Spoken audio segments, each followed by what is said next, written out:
Hey guys, Jeff the Nature Guy here at ZooMontana, and time to answer one of your questions. I got a question of what's the weirdest smelling animal that you have worked with? Well, first of all, let me talk about the ones I've worked with. Number one, the teneric. It's a small little hedgehog-like animal, and they smell like tortilla chips. Number two that I've worked with, a binturong, which is this amazing bear cat-like animal, and they actually smell like popcorn of all things. And last but not least, there's a toad called a spade foot toad. It actually secretes a fluid that smells like peanut butter. Now it smells good, but it doesn't feel good because it can cause problems with your eyes and cause you to sneeze. So those are the ones that I've worked with. Now here at ZooMontana, the most interesting one, probably the beaver.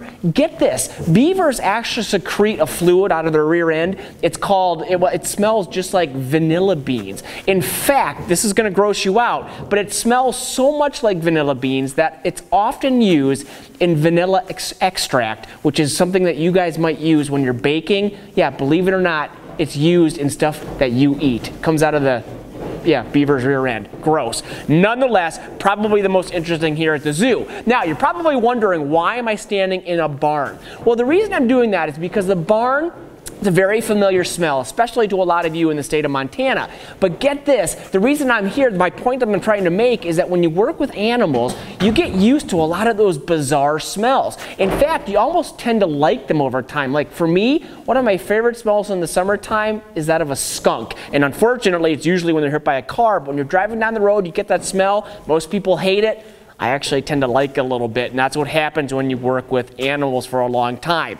And last but not least, what is the worst smell that I've encountered? By far, tigers. Their poo is some of the stinkiest stuff you will ever smell. And on top of that, when they go number one, that's just as bad because there's so much ammonia in their urine that, boy, it almost makes your eyes water. And so when you walk into the night house at our tiger building, you're gonna smell it right away. And again, we're used to it, but the general person, yeah, they're not gonna like it too much. Kind of an interesting thing to keep in mind. But I'll tell you, smells are so important in the animal world, and it's such an interesting topic. But guys, until next time, I'm Jeff the Nature Guy here at ZooMontana.